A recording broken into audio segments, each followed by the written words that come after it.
Jadi di sini kita mau sosialisasi tentang mengantri dan tertib menciptakan lingkungan yang nyaman. Oke, bisa dilanjut.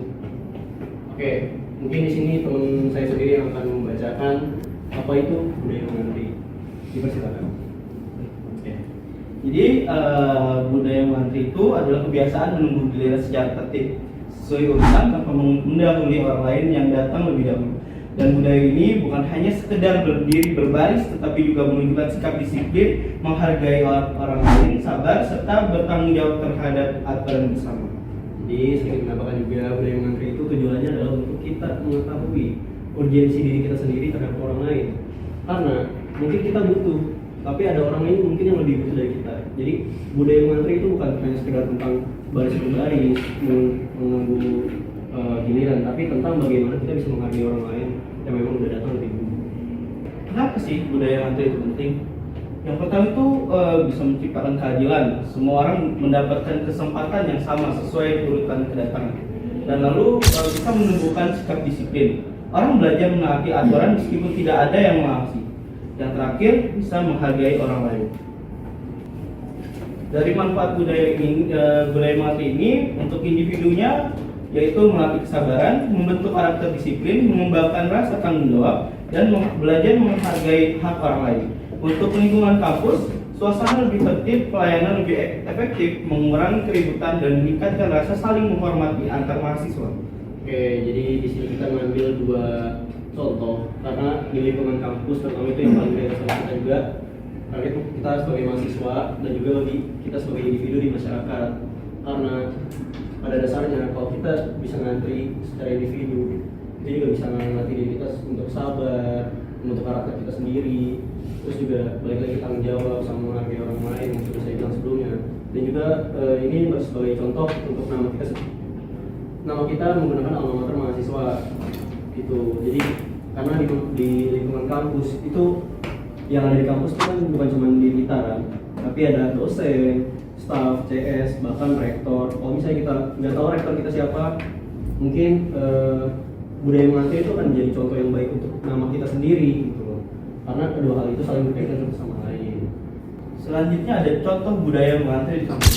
Budaya mengantri dapat diterapkan dalam berbagai situasi. Misalnya mengantri di kantin, mengantri saat menggunakan lift, mengantri di perpustakaan, dan mengantri saat mengurus administrasi akademik. Oke, izin mention juga ini kita masukin mengantri saat menggunakan lift. Kalian tahu lah aja gimana ya. Jadi di sini kita masukin mengantri menggunakan lift karena emang relate banget sama kita sebagai kampus KJ ya. Tapi dari kualitas mahasiswa bisa dibedakan sama mengantri di perpustakaan karena ya di KJ ya di perpustakaan tuh sampai ngantri gitu. Karena pada dasarnya SDM kita tuh seramai itu untuk menggunakan fasilitas se-excited itu lah. Tuh, jadi di sini kita menggunakan contoh budaya yang di kampus tuh kita sesuai dengan apa yang relate sama kita. Gitu. Jadi selanjutnya contoh film yang saat mantri itu datang sesuai. Jadi kita tidak bisa langsung menolong masuk langsung ke depan. Yang kedua berdiri dengan tertib agar memudahkan orang lain juga bisa mengantri dengan baik. Terus yang ketiga tidak memakan antrian. Terus yang terakhir adalah menunggu giliran dengan sabar. Oke, di sini kita ngasih tahu contoh perilaku karena kita udah mention nih budaya ngantri itu kayak gimana sih? Kita juga ngasih contoh karena nggak mungkin dong kita nyampe sesuatu tapi kita juga nggak bisa berperilaku seperti itu untuk mencontohkan. Tuh selanjutnya.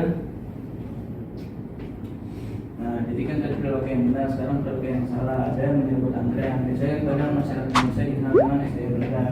Dia suka mengantri. Ya begitulah. Terus yang kedua ada menitip antrean kepada teman-teman tanpa alasan yang jelas. Biasa tuh kalau misalnya ntar gue situ ya, gue situ ya, tapi ini mengantri malah duduk. Terus yang ketiga ada memaksa dilayani lebih dahulu. Terus yang keempat ada mengabaikan aturan antrean. Terus selanjutnya ada dampak jika tidak mau mengantri. Terus yang pertama ada terjadi konflik atau pertengkaran. Kedua orang lain menurut kita kan nggak mungkin dong kita udah nggak mengantri tiba-tiba orang baru datang langsung nyerbu di depan. Yang ketiga ada pelayanan menjadi lambat. Jadi orang istilahnya apa ya, bingung kalau ada yang menyambut tuh. Jadi mau yang mana yang dilayani terlebih dahulu. Terus yang keempat ada menimbulkan ketidakadilan. Selanjutnya ada menciptakan lingkungan yang tidak nyaman, lalu menurunkan citra mahasiswa sebagai pribadi yang beretika. Ini akan saya bacakan membangun hubungan. itu dimulai dari diri sendiri. Jadi contoh dengan selalu mengantri. Tadi saya udah mention tentang diri sendiri, itu akan membangun karakter diri kita sendiri terhadap orang lain.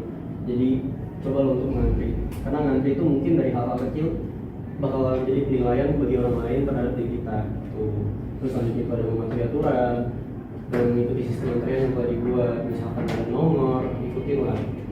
Mungkin dengan antrian nomor kita nggak perlu yang lebih berdiri panjang, bisa dengan itu. Cuman balik lagi, ngantri itu ada sistemnya. Jadi di sini kalau misalnya kita mengikuti antrian, ikutilah sesuai dengan sistemnya. Itu selanjutnya ada memberikan edukasi, yaitu dengan mengajak teman-teman memahami pentingnya budaya mengantri. Seperti yang kita lakukan saat ini, kita mungkin bukan mengedukasi kalian juga secara langsung, tapi kita bersosialisasi agar kita bisa mengedukasi satu sama lain. Itu selanjutnya ada nilai-nilai yang terkandung dalam budaya mengantri. Sebelumnya juga sudah sempat dimention tentang disiplin, tanggung jawab, kesabaran, kejujuran, menghargai hak orang lain, toleransi, dan juga kepedulian.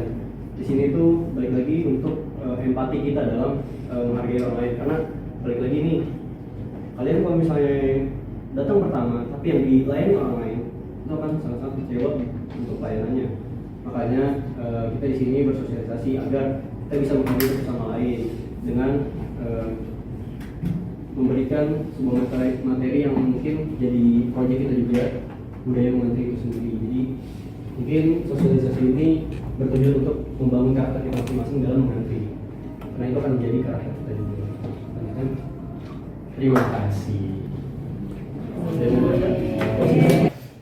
Perkenalkan diri, nama saya Muhammad Rizalna dari kampus Citra Raya Tangerang. Oke. Nah, kalau misalkan tadi di-mention kan kita harus menghormati orang lain dong tentang budaya mengantri. Kalau misalkan kita udah ngantri, terus tiba-tiba ada orang ngerobot antrian kita tuh harus bersikap seperti apa ke orang yang ngerobot antrian kita? Apakah kita harus negur dia atau langsung baku hantam aja? Atau gimana? Pertanyaannya antara dua kan, baku hantam atau langsung tegur. Sebenarnya kalau misalnya Anda sebagai manusia yang beretika, teguran itu bukanlah sebuah hal yang negatif gitu. Kadang kan orang berpikir kalau misalnya kita ditegur, oh berarti gue ngelakuin hal negatif. Tidak juga. Karena ketidaktahuan kita untuk melakukan sesuatu itu disebut dengan kebodohan. Cuma karena teguran itu kan menjadi sebuah pengalaman yang mungkin menurut dia pahit, tapi dari pengalaman itu dia belajar, oh gue harus mengantri. Tuh. Jadi teguran itu penting untuk memberitahu seseorang yang awalnya tidak tahu menjadi tahu kalau yang dilakukan itu salah. Tapi kalau emang orangnya udah ditegur nyolot, baku hantam tuh bisa jadi pilihan terakhir. Cuman kita di negara hukum, baku hantam adalah opsi yang benar-benar terakhir. Jadi kalau memang kita tidak bisa menegurnya, mungkin kita bisa dari pihak yang emang menyuruh kita mengantri untuk melakukan pelayanan ataupun pemeriksaan lebih lanjut soal antrian ini. Mungkin begitu yang akan menjadi respon. Tokoh pertama, Immanuel Kant. Menurut Immanuel Kant, setiap orang memiliki hak yang harus dihormati. Karena itu, kita perlu bertindak berdasarkan aturan yang berlaku, bukan hanya demi kepentingan diri sendiri. Di dalam budaya mengantre, setiap orang menunggu gilirannya dengan tertib. Sikap ini menunjukkan rasa hormat terhadap hak orang lain untuk mendapatkan pelayanan yang adil dan setara. Tokoh yang kedua ada Emil Durkheim. Menurut Emil Durkheim, norma sosial berfungsi untuk menjaga ketertiban dalam kehidupan bermasyarakat. Budaya mengantre merupakan salah satu bentuk norma sosial yang mengajarkan masyarakat untuk sabar, tertib, dan menghormati giliran. Dengan mematuhi budaya mengantre, lingkungan menjadi lebih teratur, nyaman, dan konflik dapat dihindari.